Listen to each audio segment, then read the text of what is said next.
هەر سەبارەت بەم کەرنەڤاڵە گەورەی ئەمڕۆ لە دهۆک بە ئامادەبوون دەیان هەزار کەس بەڕێوە چوو بۆ سەرخستنی لیستی 275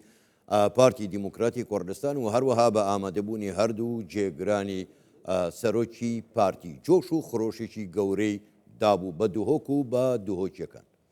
دەمانەوێت لەسەر ئەم پرسە ئێمە لەگەڵ میوانەکەمان قسەی زیاتر و پرسیاری زیاتریش بکەین. میوانەکەمان زۆر بەڕێز فەرهادە تروشی سەرۆکی لیستی پارتی لە پارێزگای دۆڵ ڕاستەخۆ لە دهۆکەوە لەگەڵماندایە.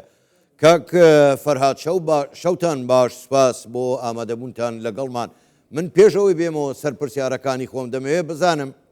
ئەمڕۆ ئێوە لەو کەرنەڤاڵە گەورەیە لە یاریگای دهۆک ئامادە بوون دەیان هەزار کەس لە دەڤەری بادینان نەکرد دهۆکی تەواوی بادینان لەوێ ئامادە بوون. دەمەوێت بزانم خۆتان وەکو فەرهادە تروشی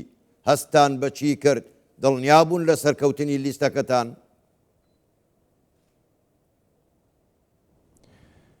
شەو باش کاک حاکم، سڵاو و ڕێز بۆ جەنابت و بۆ بینەران و بیسەرانی کوردستان 24.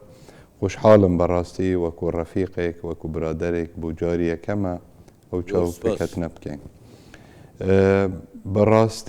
بەڕاستی ینی شتێکی زۆر خۆش بوو، چونکە کەرنەڤاڵێکی زۆر جوان و شارستانی و ینی هەستت بەوە دەکرد کە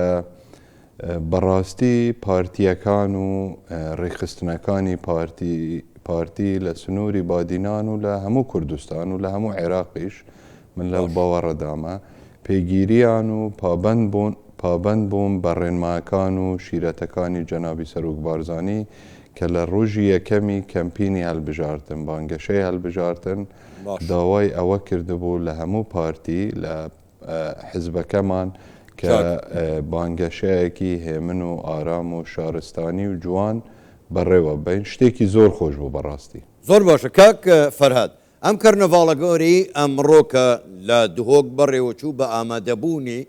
هەردوو جێگرانی سەرۆکی پارتی دیموکراتی کوردستان. من دەمەوێت بزانم ئەمە چه پەیامێکی پێبوو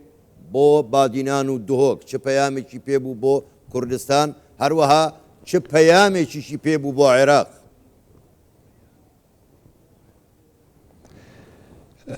بەڕاستی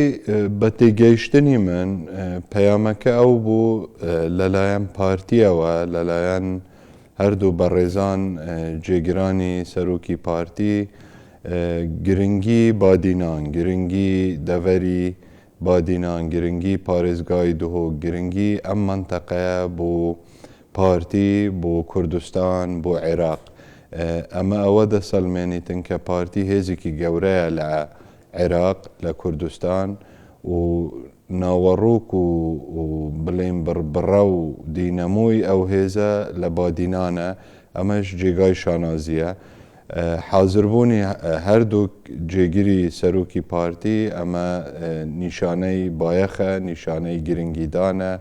نیشانەی ئەوەیە کە ئەزانن لە بادینان چ خەڵکێک هەیە، چ دەنگێک هەیە، چەند گرنگە بۆ سەقامگیری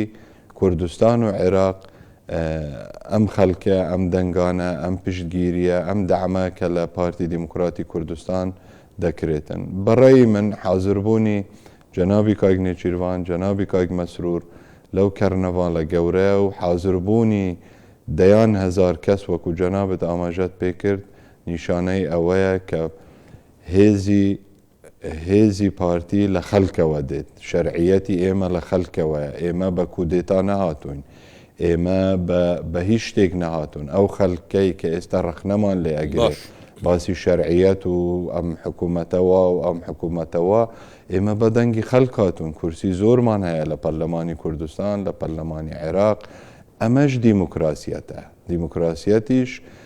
نوێکردنی متمانێ و باوەڕی بە دەسەڵاتداران لە ڕێگای دەنگدان و لە ڕێگای هەڵبژاردن. ئەمە نیشانەی ئەوەیە بەڕاستی. باش کاک فەرهاد، پرسیاریشکە دێتە پێشێ بۆچی بە تەنها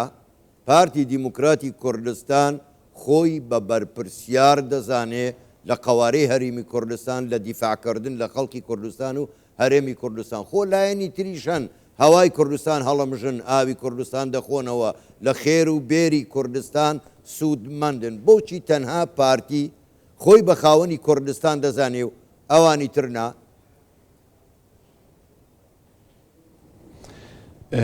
کاک حاکم ئێمە ڕێزمان هەیە بۆ هەموو هاو نیشتیمانان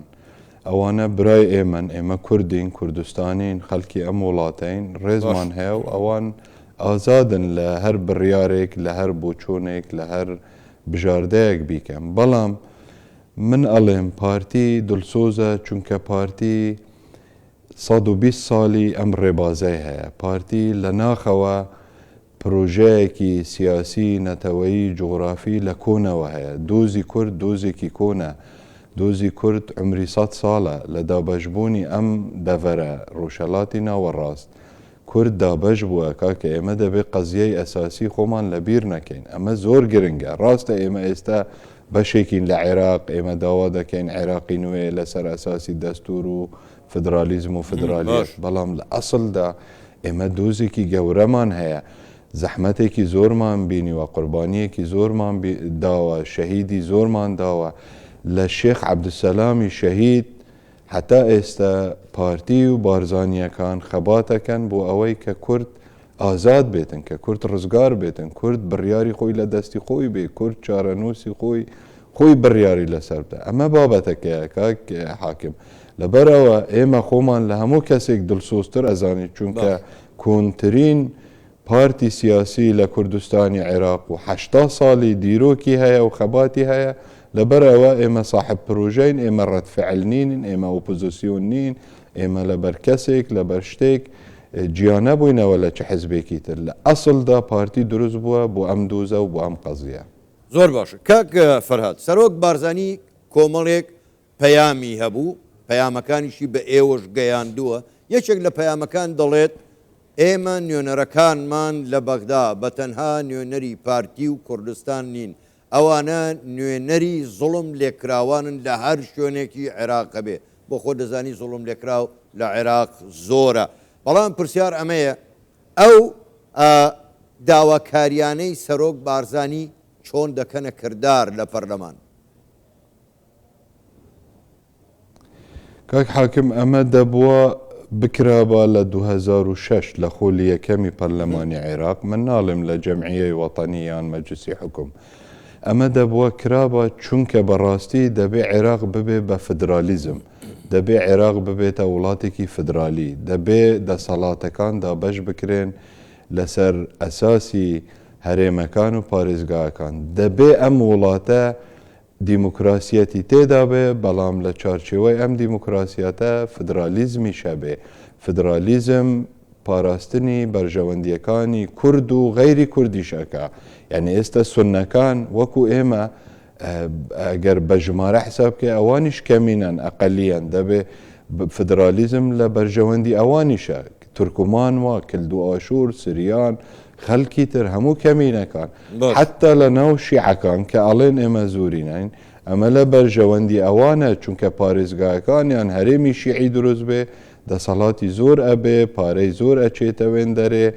دیکتاتۆریەت دروست نابێ سنترالیزم دروست نابێ ئەمە زۆر گرنگە بەڕاستی ئێمە دەبێت لە ڕێگای جێبەجێکردنی دەستور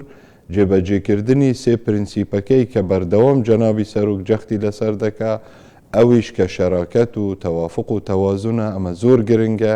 جێبەجێکردنی دەستور زۆر گرنگە لە هەمووان گرنگتر دروستکردنی هەیکەلیەت و ستراکچەری دەوڵەتی فدرالی لە عێراق کە سازیەکانن یان موسساتن ئەمە زۆر گرنگە دەبی بکرێت موسساتی فدرالی دروست بکەین بۆ ئەوەی فدرالیەت جێبەجێبی لە عێراق و ئێمە بتوانین دیفاع و بەڕەوانی لە هەموو عێراقیەکان بکەین باش کاک فەرهاد مەسرور بارزانی جێگری سەرۆکی پارتی دیموکراتی کوردستان ئەمڕۆ لەو کارنەڤاڵە گەورەی دۆگ ئاماژەی بە کۆمەڵێک تەوەری گرنگدا گوتی عێراق موچەی بڕی نەوتیان ڕاگرت درۆنبارانیان کردین بۆ ئەوەی پارتی و کوردستان سەر نەکەوێ بەڵام پرۆژەکانمان ڕانەوەستان پرسیار ئەمەیە ئێوە لە پەرلەمان چۆن ئەم ڕاستیە هەم بە پەرلەمانتاران هەم بە تەواوی خەڵکی عێراق ئەگەیەنن کە ناکرێ ئیتر چیتر زۆڵم لە خەڵکی کوردستان بکرێ و دەستور جێبەجێ نەکرێت کاک حاکم کورد ڕانەگیرە نە بە لیواکانی سوپای سووریا لە شەستەکان کە هاتن کورد ڕانەگیرە بە تعریب و بە تەهجیر و بە تەرحیل کورد ڕانەگیرە بە شوڕەشی ئەیلول کە زوڵمێکی زۆر لە خەڵکی کوردستان کرا کورد ڕانەگیرە بە تەرحیلکردنی فەیلیەکان و دەرکردنی فەیلیەکان و بزرکردنی هەزاران وەکو ئەڵێن 12,000 گەنجی فەیلی کورد ڕانەگیرە بە ئەمفالی بارزانیەکان بە ئەمفالی گشتی بە حەلەبچە بە کێمیاباران بە هەموو شتێک کورد ڕاناگیرێ بەڵام ئێمە داواکەین ئەڵێن دستور چۆن نووسراوە دستورە کە جێبەجێ بکرێتن ئەم دەستورە گرێبەستێکە لە بینی ئێمە و ئێوە چ شیعەکان بن چ سوننەکان بن وەکو عێراقی وەکو یەک وڵات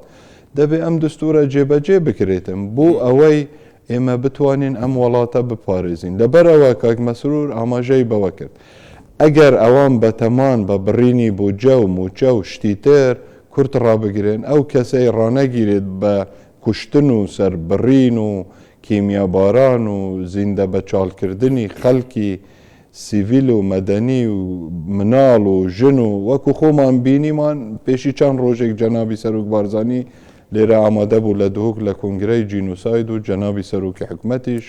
کاک مەسروریش لەگەل بوو ئێمە بینیمان چیان کردووە بەڵام کورد ڕانەگیرە و ڕاناگیرێشت ئێمە دەنگمان بڵند ئەبێ لە بەغدا دەنگمان ئەگەینین پەیامەکەمان ئەگەینین کە دەبێ ئەم دەستورە جێبەجێ بکرێت ئێمە داوای حەقی کەس ناکەین داوای حەقی خۆمان ناکەین زوڵم لە کەس ناکەین تەعدا لە کەس ناکەین داوای ئەوەش ناکەین لە دەستور زیاتر جێبەجێ بکرێت تەنیا دەستور جێبەجێ بکرێت ئەوە داوای ئێمەیە زۆر باشە کاک فەرهاد بۆچی ئێوە وەکو پارتی دیموکراتی کوردستان ئەمڕۆ مەسرور بارزانی جێگری سەرۆکی پارتی بە هەمان شێوە ئاماژەی بەوەدا دەڵێن پارتی دیموکراتی کوردستان لە کوردستان ڕکابەری نییە بۆچی ڕکابەری نییە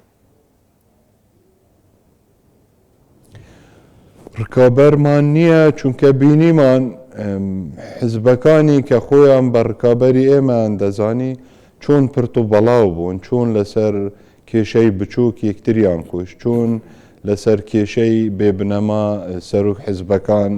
زیندان کراون چۆن